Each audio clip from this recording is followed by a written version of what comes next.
दोस्तों, अगर आपसे कोई क्वेश्चन करे कि दुनिया की सबसे पावरफुल चीज़ क्या है, तो उसका आंसर सिर्फ एक हो सकता है, वो है शब्द। शब्द एक ऐसी चीज़ है, अगर वो मुंह से अच्छे तरीके से निकले तो कोई इंसान आपके साथ हो सकता है, अगर गलत निकले तो कोई इंसान आपसे दूर हो सकता है। आप किसी की लाइफ बना सकते हैं, किसी की लाइफ बिगाड़ भी सकते हैं। इसी से रिलेटेड, इस शब्द से ही रिलेटेड आज मैं आपको एक और कहानी सुनाना चाहता हूँ। वो इंसान आपके जीने के नज़रिया बदल सकता है, आपको ज़िंदगी को देखने का एक नज़रिया दे सकता है। किसी एक हॉस्पिटल के अंदर दो दोस्त एडमिट होते हैं। वो दोस्त हाल ही में वहाँ पर एडमिट हुए होते हैं और साथ में ही बातें करते वो दोस्त बन जाते हैं। उसमें से जो एक दोस्त था, उसको पैरालिसिस का अटैक आया था, जिस वजह से वो हिल भी नहीं सकता है, डुल भी नहीं सकता है, कुछ नहीं कर सकता है, बस लेटा रह सकता है, किसी की बातें सुन सकता है और एक तरफ में उसकी जो नज़र पड़ती है बस वहीं पर वो देख सकता है, उसके अलावा वो कुछ भी नहीं कर सकता है। अब वो इंसान खुद से इतना तंगा चुका होता है, इतना तड़प चुका होता है कि नर्स जब भी उसके पास आती है, कोई भी नर्सिंग ऑफिसर, कोई भी स्टाफ अगर उनके पास आता है, वो उनको हमेशा कहता है कि मुझे कोई इंजेक्शन दे दो, मुझे सुला दो, या फिर मुझे मार ही क्यों नहीं देते तुम लोग, मुझे मर्सी किलिंग ही क्यों नहीं दे देते, मैं तड़प चुका हूँ, मैं इस ज़िंदगी में ज़्यादा जीना नहीं चाहता हूँ। उसी वक्त उसके साथ बेड में उसका दोस्त उसको देखता रहता है और एनालाइज करता रहता है कि मैं इसकी मदद कैसे कर सकता हूँ।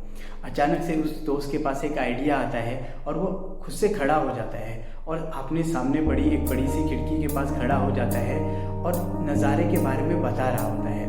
नज़ारे के बारे में वो उसे बताता है कि सामने कितना बड़ा पार्क है, पार्क में छोटे छोटे बच्चे खेल रहे हैं, उसके सामने बड़ी सी एक पर्वत है जिसके ऊपर से चिड़िया लहरा रहे हैं, चिड़िया इधर उधर जा रहे हैं, बड़े बड़े पेड़ हैं, बड़े पेड़ के अंदर छोटे छोटे घोंसले हैं, चिड़िया है, ये सारी चीज़ें वो कह के वो उसको उकसाने की कोशिश करता है। पहले दिन तो ऐसा उनको कोई फ़र्क नहीं पड़ता है, जो पैरालिसिस होते हैं वो लेटे हुए ही होते हैं, उनको कोई फ़र्क नहीं पड़ता है। तो धीरे धीरे उनके अंदर वो जागने लगता है। हर दिन अब वो सुबह इंतज़ार करने लगते हैं कि कब मेरा दोस्त उठेगा, खिड़की के पास जाएगा और पूरा डिस्क्राइब करेगा नदी के बारे में, पार्क के बारे में, पर्वतों के बारे में, आज मौसम कैसा है, आसमान कैसा है। उसको वो चाहत होता है। उसका दोस्त भी ऐसा ही करता है, उसको सेटिस्फाई करने के लिए बार बार खिड़की के पास जाता है और पूरा डिस्क्राइब करता है कि आज मुझे बाहर क्या दिख रहा है। अब वो खुश रहने लग पड़ता है। एक दिन सुबह जैसे ही वो उठता है, अपने दोस्त की तरफ उठता है, वो देखता है कि सामने वाले बेड में कोई नहीं है। वो परेशान हो जाता है कि मेरा दोस्त यहीं पर तो होता है, वो कहाँ चला गया। अब वो पैरालिसिस का अटैक उसे था तो वो हिल नहीं सकता है, वो वेट कर रहा था कि नर्स कब आएगी। जैसे ही नर्स वार्ड के अंदर एंटर करती है, वो एकदम से पूछने बहुत क्यूरियोसिटी के साथ पूछते हैं, मेरा दोस्त किधर गया, क्या आपने उसे डिस्चार्ज कर दिया, वो ठीक हो गया।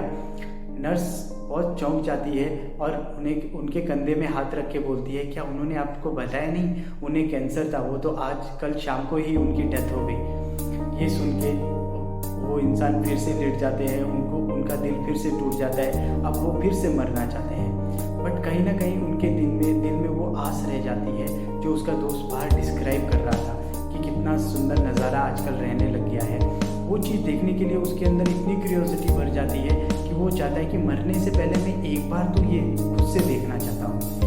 और वो एक बार थक जाता है कि कब तक मैं लेटा रहूँगा, मुझे उठना ही होगा, मुझे ये चीज़ देखना ही होगा। उसके अंदर की विल पावर जाग जाती है और वो इतना कोशिश करता है, गिरता है, रेंगता जैसे तैसे वो खिड़की के पास पहुँचता है। अब जैसे ही वो खिड़की के पास खड़ा होने की कोशिश करता है, दम लगा के खड़ा होता है और बाहर देखते ही वो चौंक जाता है। बाहर कुछ नहीं होता है दोस्तों, सिर्फ एक काला सा चादर वहाँ पर फैलाया होता है, कुछ नहीं दिख रहा होता है। सामने तरफ बिल्डिंग होती है, हर तरफ अंधेरा अंधेरा सा दिख रहा होता है। वो जोर से चीखता है, नर्स नर्स नर्स। जैसे ही नर्स दौड़ के वहाँ पर आती है, वो उनको बोलता है कि ये तुमने क्या कर दिया, इतना अच्छा नज़ारा है, आपने ये बंद क्यों कर दिया। नर्स कहती है कि मुझे यहाँ पर काम करते हुए 12 साल हो चुके हैं, बट जब से मैं आई हूँ तब से तो ये ऐसा ही बंद था। तो वो बहुत परेशान हो जाता है। वो कहता है कि फिर मेरे दोस्त ने मुझसे झूठ क्यों कहा, वो हमेशा जो डिस्क्राइब करता था, इतनी प्यारी प्यारी चीज़ें वो डिस्क्राइब क्यों करता था। नर्स मुस्कुराती है, बहुत प्यार से जेंटली उनको समझाती है, देखो मुझे ये तो पता नहीं है कि आपका दोस्त आपसे झूठ क्यों बोल रहा था, बट मुझे इतना पता है कि उनके झूठ के कारण आज आप यहाँ पर बिल्कुल सीधे साधे खड़े हो। जो काम दवाइयाँ नहीं कर पा रही थी, आपके दोस्त के उन शब्दों ने किया जिन शब्दों ने आपको मोटिवेट किया। ऐसा ही होता है दोस्तों, जो शब्द होते हैं आप खुद से उसको ऑर्गेनाइज कर सकते हैं, किसी भी सही डायरेक्शन में उसे यूज़ कर सकते हैं, क्योंकि ये शब्द एक बार किसी की लाइफ को बहुत अच्छे से बना सकते हैं, बिगाड़ सकते हैं, कुछ भी काम कर सकते हैं, किसी पराये को अपना कर सकते हैं और किसी अपने को पराया भी कर सकते हैं। तो जब भी आप मुझसे शब्द यूज़ करें तो सोच समझ के यूज़ करें, आप समझें कि उसकी क्षमता